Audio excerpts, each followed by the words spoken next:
짓밟히고 폭파되고 완전히 파괴되고 산채로 먹히고 바다의 심연에 삼켜지고 악몽에 의해 어둠 속으로 끌려가고 영혼의 세계로 추방당했다. 드림웍스 애니메이션이 선사한 마법 같은 운명 중 일부입니다. 오늘은 모든 드림웍스 애니메이션 악당들의 최후를 덜 끔찍한 것부터 가장 끔찍한 것까지 순위로 살펴보겠습니다.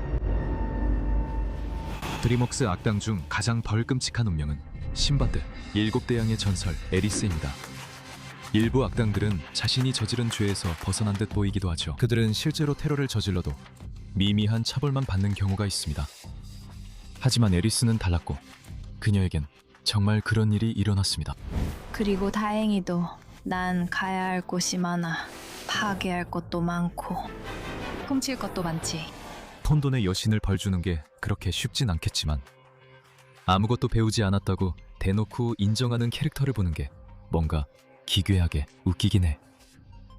앞으로도 영화 내내 저질렀던 똑같은 범죄를 계속 저지를 거라고 하면서도 아무런 처벌도 받지 않는다는 게 말이야. 글쎄 피터, 너 정말 값진 교훈을 얻은 것 같네. 아니, 바로 뒤를 잇는 건 크루즈 패밀리의 청키입니다.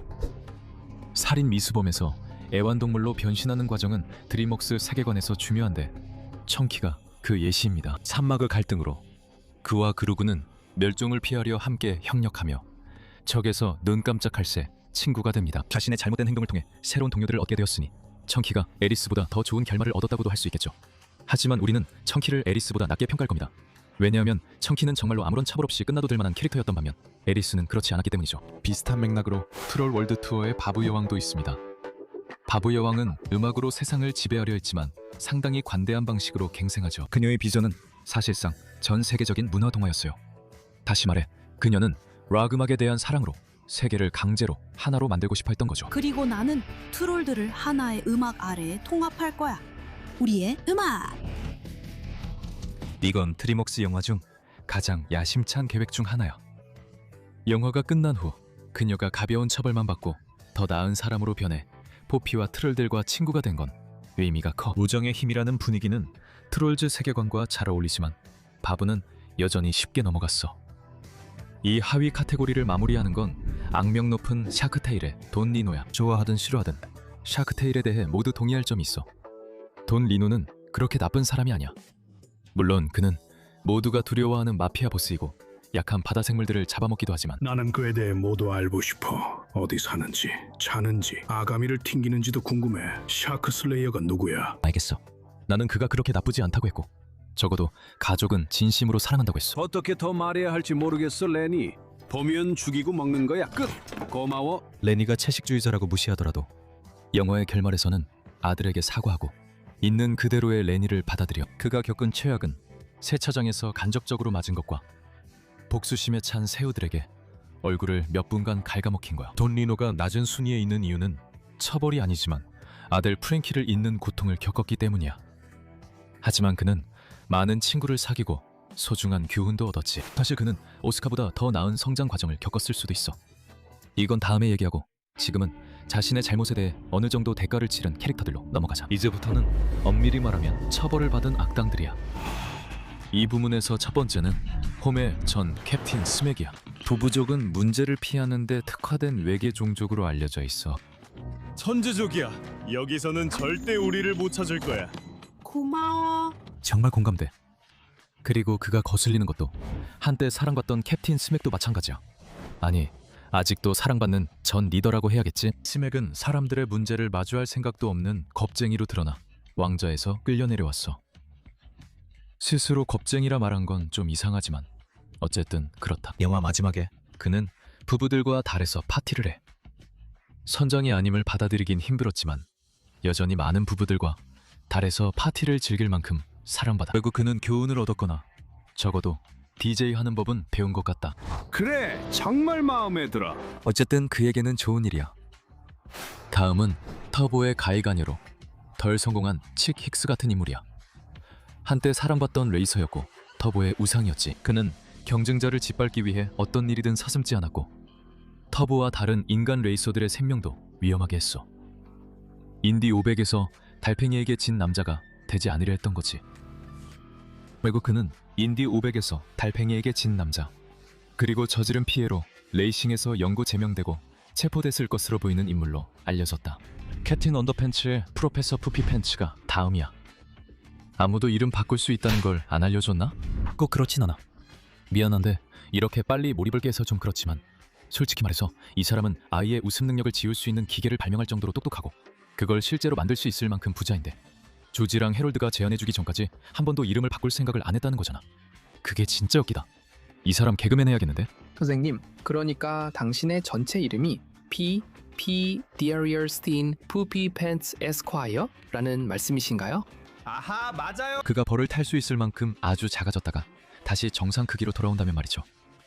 확실히 적응이 필요하겠지만 당신이 그의 고민을 해결할 수 있는 어떤 발명품을 찾아낼 거라는 느낌이 들어요. 다시 시작이야, 베이비. 그는 아이들에게 로보토미 수술을 했지만 종신형은 받지 않았어요. 어찌 보면 꽤 가벼운 차벌이죠. 다음은 목록에서 가장 어린 악당 프랜시스 프랜시스입니다. 귀여움에 배한 사회의 사랑을 이용한 남자는 그에 맞게 자신도 무력한 아기로 변하는 벌을 받았습니다. 아주 작진 않지만 확실히 무력하죠. 한편으론 다시 아기부터 시작해야 한다는 게 힘들 수 있죠. 하지만 아기들은 원하는 걸 다 얻는 걸로 유명하잖아요. 그가 어른의 정신을 가졌든 아니든 좋은 거래인 것 같아요. 유진이 약속을 지키고 프랜시스를 다시 다 키우고 나면 프랜시스는 더 나은 어른이 되겠죠. 이 부문을 마무리하는 건 마다가스카르의 포사입니다. 이들은 목록에서 가장 사악하진 않지만 영화에선 가장 무서운 존재 중 하나죠. 포사들은 오랫동안 여우원숭이들을 괴롭혀왔으며 그 이름만 들어도 부족이 공포에 빠집니다. 다행히도 알렉스가 자신의 포식자 본능을 극복하고 힘을 이용해 포사들을 위협하자 포사들은 도망칠 수밖에 없었고 다시는 여우원숭이를 사냥하지 않게 됩니다. 꽤 쉬운 일처럼 들릴 수도 있지만 한번 생각해보세요. 이제 여우원숭이들이 사냥 대상에서 제외되었으니 포사들은 완전히 새로운 먹이감을 찾아야만 합니다. 더 나쁜 것은 이제 그들 자신이 사냥당하는 입장이 되었거나 적어도 누군가 자신들을 사냥한다고 생각하게 되었다는 점입니다. 이들이 견제받는 건 좋지만 불쌍한 이들에게 쉽지 않은 변화입니다. 그래도 이들이 가장 잘 적응할 거예요. 이것이 비치명적인 운명입니다. 그들은 죽지 않았지만 심각한 벌을 받았습니다. 드림웍스 역사상 가장 비극적인 악당 비무비의 켄도 빼놓을 수 없죠. 솔직히 저도 이해합니다. 이 남자는 성격이 급하고 유쾌하진 않지만 솔직히 봐줘야 하지 않나요? 그는 벌 알레르기가 있어 집에 들어온 벌을 죽이려 했을 뿐입니다. 오오, 로열 플러시군. 보통 사람에게는 그게 완전히 합리적으로 들릴 거예요. 하지만 바네사에게는 그게 완전히 관계를 끝낼 만한 이유였죠. 네 인생에 다른 벌레들도 있니? 아니요. 하지만 인생에서 저를 괴롭히는 다른 것들은 있어요. 이 남장은 여자친구를 벌에게 빼앗겼을 뿐 아니라 그 둘이 같이 법률 사무소까지 차렸다는 사실을 받아들이며 살아야 해요. 그건 그런 게 존재하는지도 몰랐던 수준의 무시예요. 잘못도 없는 남자에게 이런 일이 일어나다니요. 켄을 위해 정의를. 저 벌이 제 인생을 대신 살고 있어요. 잊어버려, 케니. 이 악몽은 언제 끝날까요? 다음은 첼시 반더반더지입니다. 이 지역 10대 인어 루비 어머니에게 복수하려는 나이를 먹지 않는 전쟁 범죄자는 아닙니다. 보통 바다 괴물에게 너 같은 생물을 잡는데 평생을 바친 남자에게 가둬지는 건 죽음보다 끔찍할 텐데 루비는 신경 쓰지 않는 것 같아. 그녀는 트라이던트만으로 막으면서 크라켄 레이저 3방을 맞고도 멀쩡하게 살아남았어. 아무런 부상도 입지 않은 것 같고 그 정도로도 충분히 운이 좋은데 지금은 등대 선장과 함께 라이브로 중계되면서 관심을 한껏 받고 있는 걸 완전히 즐기고 있어. 나는 악당이 아니야. 나는 그저 예쁠 뿐인데 사람들이 오해해. 그녀는 더 나쁜 결말도 맞이할 수 있었지만 솔직히 이게 딱 맞는 것 같아. 비슷한 운명의 전 팝스타 듀오 벨벳과 비니어도 마찬가지야. 트롤 밴드 투게더에 등장한 이 악랄한 듀오는 음악적 재능이 없어서 크롤들을 붙잡아 그들의 재능을 빼앗아 공연을 향상시키려는 엉망인 계획을 세웠어. 테러, 납치, 고문 등 온갖 죄를 저질렀으니 결국 받은 그 징역형은 충분히 자업자득이야. 그럴만해. 감옥이 딱이지. 솔직히 베니어가 공개적으로 죄를 인정하고 처벌을 받아들인 용기는 존경스럽다. 드디어 책임지는 연예인이 나왔다. 조금 더 애매한 운명을 맞이한 마쿤가의 이야기가 다음이야. 알렉 볼드윈이 연기한 마쿤가는 마다가스카르의 주요 악당으로 주반 무리의 알파를 노리는 인물이야. 하지만 내가 널 이기고 알파 사자가 된 후엔 넌 네 한심한 아들하고 더 많은 시간을 보낼 수 있을 거야. 그는 상황을 좀 더 단순하게 만들기 위해 두 사람을 아예 죽이려고 음모를 꾸미기도 했어. 결국 그 일로 나나에게 제대로 혼쭐이 났지. 나나는 이 자칭 알파를 진짜로 뭐라고 불렀냐면 나쁜 고양이라고 했어. 마쿤가는 마지막에 귀를 잡혀 끌려갔고, 마다가스카이 DVD 코멘터리에서는 나나에게 우리에 갇혀 뉴욕으로 돌아갔다고 해. 이게 애완동물로 데려간 건지 동물원에 기증한 건지 아니면 또 다른 이유인지는 아무도 몰라. 하지만 레딧 댓글에서 어떤 사람이 그녀가 마쿤가를 먹었을 수도 있다고 한 말이 맞는지는 모르겠지만 나는 우리가 아는 사실만을 바탕으로 판단해서 마쿤가의 순위를 비교적 낮게 두게. 클레이는 다음 차례가 돈만 노리는 빅터라 생각했어. 이 잘난 척하는 남자는 레이디 토팅턴의 재산을 노리고 결혼하려 해. 무슨 일이요? 당신을 위해서요, 내 사랑. 이로 인해 그는 토팅턴이 실제로 좋아하는 월리스를 죽이려 하고 그 일은 온갖 결과를 낳습니다. 내 미래의 아내에게서 네 털복숭이 손을 치워 이 거한 녀석아. 그는 얼굴에 펜지 스프레이를 맞고 참 미묘한 이름답게 예비 아내에게 맞아 기절합니다. 게다가 그 일로 그로미시 빅터를 웨어레빗으로 위장시키고 결국 빅터는 마을 사람들에게 매를 맞게 됩니다. 그 후 그의 소식은 알려지지 않았지만 그는 여성 존중과 살인 금지의 교훈을 얻었길 바랍니다. 다음은 슈렉 포에버 애프터의 럼펠 스틸 치킨입니다. 그는 시리즈에서 슈렉의 계산적인 적수로 마법 계약을 통해 원하는 것을 얻는 거래를 합니다. 주목할 점은 슈렉이 하루를 거래하면서 나비 효과로 럼펠 스틸 치킨이 머나먼 왕국을 장악하게 된다는 것입니다. 알겠어.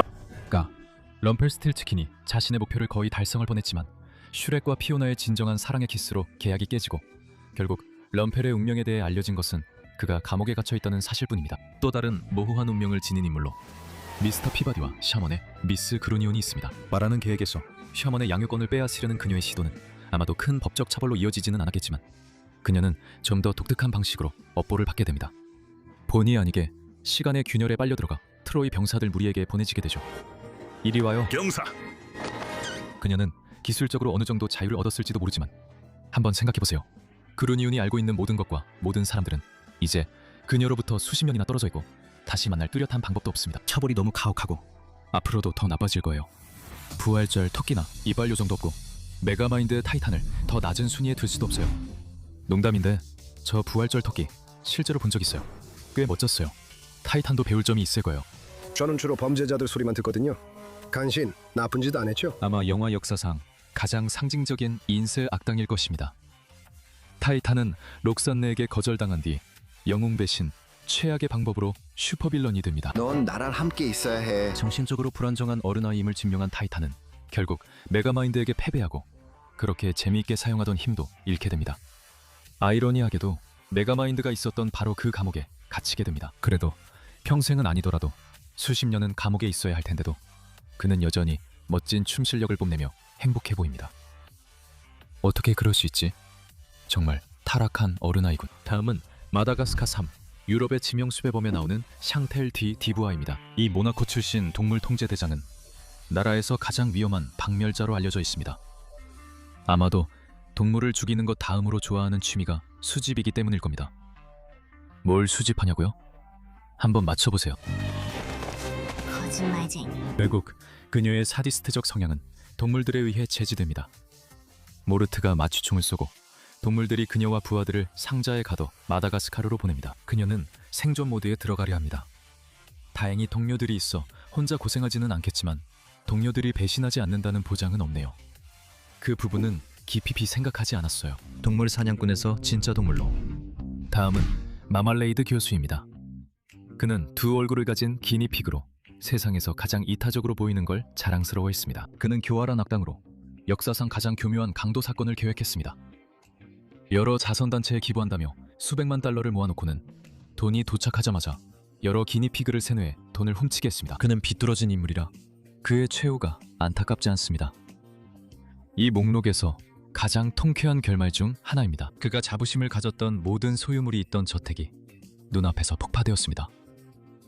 다이앤의 영리함 때문에 그는 보석 절도와 여러 범죄 혐의까지 뒤집어쓰게 되었습니다. 그가 자신의 범죄를 나쁜 놈들에게 뒤집어 씌우려는 계략을 꾸미던 중에 정체가 드러났다는 점을 생각하면 결국 자신이 저지르지 않은 범죄로 체포된 것이 참 아이러니하고 통쾌합니다. 게다가 그는 대중의 호감도 완전히 잃었습니다.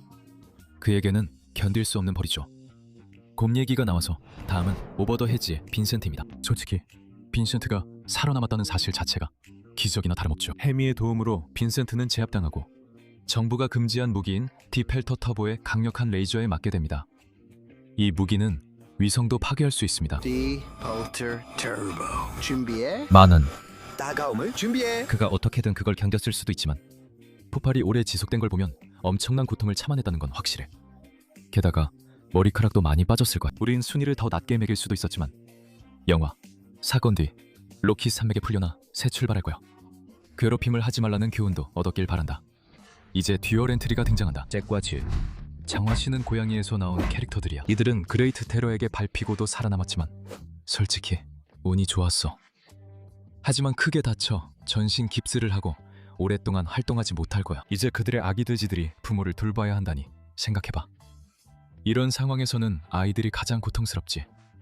그가 죽는 장면은 나오지 않았지만 제켈칸이 살아남지 못했다는 주장도 있을 수 있어. 그가 코르테즈를 새로 막힌 황금도시 입구로 이끌었을 때 코르테즈는 그가 거짓말을 했다고 생각했고 그 결과 그 장면이 실제로 나오지 않았어. 이 거짓말쟁이 이교도야. 여기엔 아무것도 없어. 코르테즈가 무자비한 해적이니 제카오카는 아마 그에게 살해당했거나 노예가 되었을 거야. 둘 다 그에게는 불행한 결말이지. 드림웍스 최신 빌런 와일드 로봇의 폰트라야. 여기서 으깨졌다는 보통 큰 것이 떨어져 캐릭터가 즉사했다는 뜻으로 쓴다. 하지만 본트라의 경우에는 마치 소다캔이 으깨지는 것 같은 방식이야. 로즈는 본트라의 우주선에 있는 텍터빔을 역이용해서 본트라가 중력의 힘에 의해 으깨지게 만들지.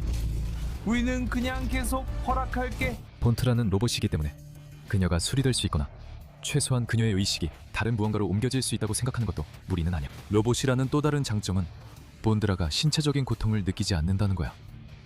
이 점이 여기서는 그녀에게 큰 도움이 돼. 그녀가 감당해야 할 것은 임무에 실패했다는 사실뿐이야. 우리가 고장난 기술을 어떻게 다루는지 생각해보면 본드라에게 그리 좋은 결말이 기다리고 있을 것 같진 않아. 치킨런의 3D 부인을 비치명적 영역에 넣는 게 이상하게 느껴질 수 있어. 갑작스런 폭발은 아니지만 트위티는 우리가 본 것 중 가장 만화스럽고 과장된 죽음을 맞았어. 그녀는 광고판에 얼굴을 부딪히고 그레이비 소스 냄비에 빠지며 문에 깔리기도 해. 하지만 다시 일어나는 모습은 볼 수 없어. 내가 말했잖아, 걔네들 조직적이라고. 그녀가 살아남았다면 심각한 화상과 부상으로 한동안 고생할 거야. 실제로 너겟의 새벽 속편에서 그녀가 살아있음이 확인됐어. 그뿐만 아니라 그녀는 재혼했고 훨씬 더 무자비한 닭 사업을 새로 시작했어. 그게 가능하다는 걸 보여주면서 첫 번째 영화에서 아무런 교훈도 얻지 못했다는 걸 증명했지. 결국 그녀는 훨씬 더 만화 같은 가짜 죽음을 맞이했어. 로봇 오리의 레이저에 맞았고 또다시 공장 전체가 폭발하는 한가운데 있었지. 물론 감독은 그녀가 실제로 또다시 살아남았다고 확인했어.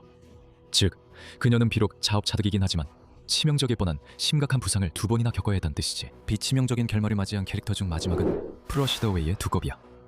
안타까운 과거가 있긴 하지만 두꺼비는 모든 쥐를 상대로 집단 학살을 시도하면서 우리가 가질 수 있었던 동정심을 완전히 잃게 만들지.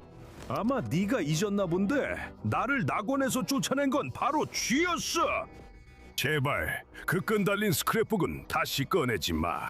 애초에 그를 변기에 흘려보낸 게 인간들이니까 그가 인간을 목표로 삼지 않은 건 다행이야. 어쨌든 그의 계획은 실패했어. 로디가 그를 속여 혀가 기어에 끼이게 했고 그가 얼마나 갇혀있을지 알 수 없어. 이로 인해 두꺼비는 탈출 불가능한 상황에 처한다. 개구리인 그의 사촌은 비교적 무사히 도망쳤지만 영화의 필수 가이드북에서는 두꺼비가 자신의 범죄로 체포되었다는 것이 확인돼. 그의 범죄가 한종 전체를 상대로 한 집단 학살 시도였으니 그는 당분간 햇빛을 못 볼 것 같아. 하지만 남은 악당들은 다른 빛을 보고 그 빛을 향해 나아갔어. 이것이 빠른 죽음들이야. 오늘날 진정으로 구원받은 몇 안 되는 악당 중 한 명인 험프티 알렉산더 덤프티가 다음이야. 이 대결 양반은 자신의 의형제와 고향 전체를 상대로 꽤 끔찍한 범죄를 저질렀지. 좋아, 다 챙겼어. 우리가 해냈어. 어서 가자. 결국 그는 황금 거위를 어미 그레이트 테러에게 돌려주며 자신을 구원했어. 푸스가 험프티와 거위 중 하나만 끌어올릴 수 있을 때 그는 험프티를 놓아주기를 거부해. 그래서 푸스의 오랜 친구는 자신이 가장 잘하는 일을 하고 크게 떨어지게 돼. 푸스, 네가 아기 거위를 구해야 해. 아니면 엄마 거위가 산 니카르도를 파괴할 거야. 농담은 빼고 그 장면은 슬펐어. 하지만 그는 평온해 보였고 남을 위해 죽는 걸 선택했어. 그는 마지막에 자신을 구원했어. 평화롭게 죽은 사람이 험프티라 다행이야. 다음은 구원받을 가능성이 있었던 또 다른 악당, 쿵푸 팬더의 타이렁이야. 우시핑거 홀드로 영혼의 세계에 간 타이렁은 결국 진정한 드래곤 워리어에게 패배를 인정하고 두려운 얼굴로 죽음을 맞이했어. 특별히 고통스러운 죽음은 아니었을 수도 있고 적어도 아주 오래 걸린 죽음은 아니었지만 타이렁은 영혼의 세계에서 자신의 패배를 곱씹으며 영원히 살아가야 해. 쿵푸 팬더 4에서 타이렁은 평화를 찾고 폴을 드래곤 워리어로 인정하며 자신도 구원받을 수 있음을 보여줬어. 어쩌면 우구웨이가 맞았을지도 몰라. 타이렁은 교훈을 얻어 드림웍스 악당 중 받아들이기 쉬운 결말을 맞았어. 반면 슈렉, 이 요정 배모는 자격이 덜함에도 순식간에 죽었지. 가전 힘들 때 아무도 나타나지 않았고 헤럴드만 가족의 영웅이었다. 하지만 요정 데모에겐 악몽이었어. 헤럴드는 그녀의 마법을 반사해 요정 데모를 거품으로 만들어 끔찍한 운명을 줬지. 그래, 농담 빼고 드림웍스 악당 중엔 이게 비교적 쉬운 최후야. 만약 그 거품들이 고통을 느꼈다면 여러 번 터지는 걸 다르게 볼 수도 있지만 내 생각엔 금방 끝난 것 같아. 그래서 그녀가 더 낮은 순위여야 한다고는 못하겠어. 다음은 벤츠의 만더블 장군이야. 드림웍스 영화 중에서 가장 어린이 친화적이지 않은 작품에 등장해서 만더블 장군이 우리 목록 중에서도 꽤 끔찍한 죽음 중 하나를 맞이할 거라고 예상할 수도 있겠지만 아이러니하게도 그의 죽음은 가장 단순한 편에 속했어. 그는 추락해서 즉사했어. 나는 역사가 다르게 평가할 거라고 믿어. 험프티와는 달리 그의 죽음은 스스로 내린 결정이 아니었고 안타깝게도 그의 얼굴에는 평화로움이라고 착각할 만한 표정조차 없었어. 차밍 왕자의 목록에서 낮은 이유는 여기서 처음으로 압사당한 악당이기 때문이야. 이 자기의 강한 귀족은 행복한 결말을 앞두고 숭배자들 앞에서 복수를 위해 슈렉을 죽이려 했다. 마침내 새로운 시대가 시작된다. 하지만 그의 오거 살해 음모는 돌탑에 깔리면서 좌절됐지. 알다시피 그 돌탑은 그가 자신의 대형 쇼를 위해 만든 무대 세트의 일부였어. 이게 바로 내 행복한 결말이 될 줄 알았어. 미로가 될진 모르겠지만 차밍, 정말 멋진 피날레였어. 네가 죽었지만 마지막까지 멋졌잖아. 그렇지? 이 카테고리를 마무리하는 건 우리 목록에서 가장 차가운 죽음, 에베레스트의 자라 박사야. 떨어져서 죽거나 깔려서 죽는 건 둘 다 꽤 잔인한 일이야. 비록 그게 순식간에 일어난다 해도 말이지. 하지만 이 장면은 기본적으로 세 가지로 해석할 수 있어. 첫째, 자라는 엄청난 눈더미에 깔려서 죽었다는 거야. 두 번째로, 자라는 추락으로 사망했다는 거야. 그녀의 마지막 순간은 극도의 공포였을 거야. 하지만 세 번째가 제일 끔찍해. 자라가 스노모빌 구조 덕분에 추락과 깔림을 견디고 살아남았다는 거야. 만약 그게 사실이면 이 장면은 더 끔찍해져. 직사했을 가능성이 크지만 자라가 굶주리거나 얼어 죽었을 수도 있다고 생각하면 정말 끔찍해. 하지만 아이러니하게도 이게 우리가 특히 끔찍한 결말, 즉 잔혹한 죽음 카테고리로 넘어가기 전에 마지막 항목이야. 첫 번째는 드래곤들의 알파가 되고 싶었던 드라고 블러드 비스트야. 그는 드래곤 길들이기 2의 악당이자 히컵과 대조되는 인물이야. 드래곤을 친구나 탈 것으로 삼는 대신 드라곤은 그 힘으로 세계 정복을 노리는 무자비한 악당이야. 드림웍스에서 가장 위험한 악당 중 하나임은 확실해. 이제 넌 내 거야. 드라고의 죽음이 직접 나오진 않았지만 그는 목표를 거의 이룰 뻔했어. 그러나 투슬리스가 그의 드래곤을 압도해 둘 다 바닥 깊이 가라앉았지. 불가능한 일은 아니지만 그를 승리 직전까지 이끈 생물에게 끌려가 거의 확실히 죽음을 맞이했으니 드라고에게는 정말 뼈아픈 패배였을 거야. 그건 단연히 받아야 할 패배였어. 비슷하게 또 다른 드래곤 시리즈의 악당 그리멜 더 그리즐리도 드라고처럼 바다 밑바닥에서 최후를 맞았지. 하지만 그리멜이 죽었다는 건 의심할 여지가 거의 없어. 그가 떨어진 높이를 보면 충격으로 죽지 않았더라도 너무 다쳐서 헤엄칠 수 없어 분명 익사했을 거야. 그의 눈에 비친 순수한 공포까지 더하면 정말 비참한 최후지. 다음은 목표에 거의 도달했던 또 다른 악당 쿵쿠 팬더 2일 쉔이야. 예언에서 흑백 전사에게 최후를 맞는다고 하자 그는 할 수 있는 합리적인 행동을 했지. 그는 모든 판다를 학살해 집단 학살 전범이자 드림웍스에서 단연 가장 사악한 악당들 중 하나이 됐지. 정말 슬프디 슬픈 표정들이네. 진정한 아이러니로 션은 폴을 날려버리려고 했던 바로 그 대포에 깔려 죽었지. 만약 그걸로도 살아남았다 해도 바로 이어진 폭죽 폭발이 확실하게 끝장을 냈을 거야. 팔 얘기로 넘어가면 장화 신은 고양이 마지막 소원에 잭 호너가 있어. 그는 악당이었고 그걸 자랑스러워했어. 그의 목표는 소원의 별로 세상 모든 마법을 혼자 차지하는 것이었어. 그래서 그가 그 소원의 별에서 죽은 건 정말 아름다운 아이러니였지. 안녕. 목표를 거의 이룰 뻔했지만 그는 폭발하는 소원의 별에 밀려들어가 결국 자신이 왜 이런 일을 당해야 했는지 궁금해하며 죽었지. 어허허, 뭐라 참 착한 아이네, 안 그래? 잭을 아는 사람이라면 그가 남들보다 훨씬 더 많은 사람들을 폭발시켰다는 걸 알 거야. 그러니 그가 어떤 일이 이런 끔찍한 결말을 불러왔는지 궁금해하는 것도 당연하지. 이제 폭발에 대해 한 가지만 더 말할게요. 몬스터보이스 에일리언의 갤럭사입니다. 자폭 우주선에 갇히는 건 악당이 살아남았는지 굳이 설명할 필요 없는 운명 중 하나죠. 아무 일도 없었어요. 계산이 틀린 것 같아요. 탈출포드 덕분에 갤럭사가 다소 보호받았을 수 있지만 오히려 이 점이 장면을 더 끔찍하게 만듭니다. 탈출포드 장갑이 부상을 막았다면 그가 더 오래 살았을 수도 있고 아니면 폭발의 열기와 압력이 더 심했을지도 모릅니다. 누가 알겠어요. 어쨌든 폭발에 휘말려 죽는 게 최선의 시나리오라면 정말 잔혹한 결말을 맞이한 거죠. 다음은 트롤에서 등장하는 셰프입니다. 오늘 아이러니한 죽음이 많았지만 셰프가 최고였습니다. 트롤을 먹으려던 악단이 더 큰 생물에게 먹히는 결말이 정말 어울립니다. 소화되어 죽는다는 건 정말 끔찍한 최후일 뿐만 아니라 같은 언덕 괴물에게 잡아먹힌 크리그가 어떻게든 살아남았다는 점도 있습니다. 그는 비스트 고즈온 만화 시리즈에서 다시 등장하니까요. 소화되는 것도 끔찍한데 이후 트라우마까지 겪어야 한다니 상상해보세요. 그래도 그녀는 한 번만 잡아먹혀서 다행이죠. 그건 드림웍스의 대표 악당 로드 파커드에 비하면 약하죠. 오거가 공주와 사락에 빠졌군요. 이런 맙소사.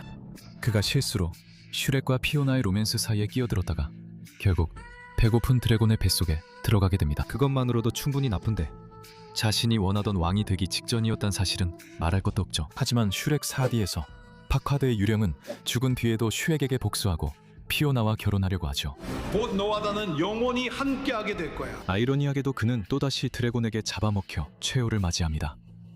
만화 논리로 유령도 잡아먹힐 수 있다니 이제 팩맨의 경쟁자도 생겼네요. 마지막 카테고리로 가기 전에 쿵푸 팬더 3의 카이처럼 폭발 장면 몇 가지 더 이야기해봅시다. 포는 클라이맥스 결전에서 기에 굶주린 광인을 파괴하려면 그가 원하는 것을 정확히 주는 것이 유일한 방법이라 결심합니다. 포가 모든 기를 주지만 카이가 감당하기엔 너무 많다는 것이 드러납니다. 안 돼! 너무 많아! 그건 너무 많아! 안 돼! 오늘 많은 캐릭터들이 승리에 가까워졌다가 바로 빼앗기는 아픔을 겪었지만 카이는 자신이 찾던 힘을 실제로 얻었고 그 힘이 오히려 그를 안에서부터 폭발시켜버렸습니다. 제가 더 끔찍하다고 부를 만한 폭발은 오직 드래곤 길들이기의 레드데스 최후뿐입니다. 사실 그는 빨간색보다 회색에 가깝죠. 어쨌든 그는 확실히 죽었습니다. 투슬리스가 그의 목에 화염구를 날렸고 그로 인해 연쇄적인 잔혹한 폭발이 일어나 그의 몸이 안에서부터 폭발해버렸습니다. 레드데스가 워낙 커서 폭발로 완전히 파괴되기까지 시간이 걸렸을 겁니다. 그래도 고통은 덜하지 않았겠죠. 믿기 어렵겠지만 레드데스가 오늘 리스트의 마지막으로 완전히 죽은 캐릭터입니다. 하지만 사실 마지막 4명은 죽음보다 더 끔찍한 운명을 겪었습니다. 곧 이들이 레드데스를 부러워할 것 같습니다. 그녀는 시리즈 악당 중 인기는 적지만 쿵푸 팬더 4의 카멜레온은 가장 잔혹한 결말을 맞았습니다. 엄밀히 말하면 카멜레온도 일종의 죽음을 맞이했다고 볼 수 있겠지만 타이럼처럼 바로 영혼의 세계로 보내지거나 카이처럼 영혼의 세계에서 폭발하거나 셩처럼 그냥 간단히 폭발한 것도 아니었습니다. 카멜레온은 그저 포와 젠에게 패배했을 뿐이죠. 그 후 그녀는 힘들게 얻었던 모든 힘을 잃게 되었는데 그 힘은 분명히 엄청난 것이었습니다. 그녀는 타이렁에게 끌려가 비명을 지르며 영혼의 세계로 들어가고 그곳엔 포를 상대로 자기 힘이 이용됐던 마스터들이 둘러싸고 있었습니다. 젠! 그 후로 그녀는 더 이상 등장하지 않습니다. 타이렁이 그녀를 위해 환영 파티를 준비했을 것 같진 않아요. 아니면 정말 준비했을 수도 있죠. 제가 단정할 수는 없으니까요. 잔혹한 동메달은 마다가스카의 펭귄 영화의 데이브에게 돌아갑니다. 오늘 본 끔찍한 일들에 비하면 스노우볼에 갇히는 건 오히려 가벼운 벌로 보일 겁니다.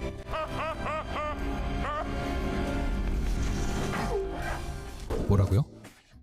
데이브가 승리에 얼마나 가까웠는지는 별개로 그가 작아져 스노볼에 갇히면 그 구체가 멀쩡한 한 그 안에 비좁은 공간에 계속 갇혀 지내게 되고 주인 아이가 구체를 흔들 때마다 지진을 겪게 됩니다. 우리는 그를 더 낮게 평가할 수도 있지만 아이의 실수로 스노볼이 떨어지면 데이브는 다시 자유로워질 수 있습니다. 타오르는 복수심. 하지만 지금처럼 작아진 그라면 큰 문제는 없을 것 같아요. 이제 시청자 여러분을 보내드릴 시간입니다. 잔혹함의 은메달 람세스 2세 왕에게 이집트의 왕자는 드림웍스 초기이자 최고의 작품 중 하나로 출애굽기를 아름답게 재해석한 영화입니다. 여기에는 신이 형제를 통해 보낸 10재앙으로 파라오가 패배하는 장면도 포함됩니다. 이 재앙들은 모두 가혹했지만 10번째이자 마지막 재앙이 가장 끔찍했습니다. 람세스는 이때 아들을 잃었고 자만심이 아이의 죽음을 불러왔음을 깨달아야 했습니다. 나를 내버려둬. 그것만으로도 충분히 끔찍했지만 람세스는 마지막으로 모세를 쫓아 군대를 보냅니다. 그러나 갈라진 홍해가 다시 닫히면서 파라오의 모든 군대가 물에 잠겨 몰살당하게 됩니다. 람세스는 자신에게 소중했던 모든 것을 문자 그대로 잃었습니다. 그는 영원히 외로운 왕좌에 앉아 있어야 했고 자신의 형제는 사라졌으며 아들은 죽었고 자신의 명령으로 군대마저 전멸했다는 사실을 알게 되었습니다. 이보다 더 끔찍한 결말을 상상하기는 어렵습니다. 하지만 적어도 람세스의 고통은 언젠가 끝이 났습니다. 가디언즈의 전설에 나오는 피치블랙이 바로 그 이유 하나만으로 우리의 1위를 차지합니다. 세상을 영원한 어둠과 공포에 빠뜨리려 했던 괴물이 결국 자신이 다른 이들에게 강요하려 했던 바로 그 운명을 맞이했다는 건 어쩌면 당연한 일입니다. 피치블랙은 패배한 뒤 순수한 악몽들에게 끌려가고 가디언즈에게 자신이 돌아올 거라고 장담하지만 그의 절망적이고 두려움에 찬 비명소리를 들어보면 그럴 가능성은 거의 없어 보입니다. 드디어 재미있게 노는 법을 아는 사람을 만났군요. 피치블랙은 사실상 탈출할 희망이 거의 없는 정신적 지옥이나 다름없는 형벌을 받았고 그는 불멸이기 때문에 어떤 식으로든 그의 고통이 끝날 방법은 없습니다. 그는 자신의 목표를 이루지 못했고 자신의 두려움에 시달리고 있으며 그것을 극복하기 위해 죽음이라는 달콤한 해방을 구걸할 수도 없습니다. 이 사람은 정말 질투심 많은 보라색 문어와 같은 부류에 속해 있네요. 이 사실을 곱씹어 보세요.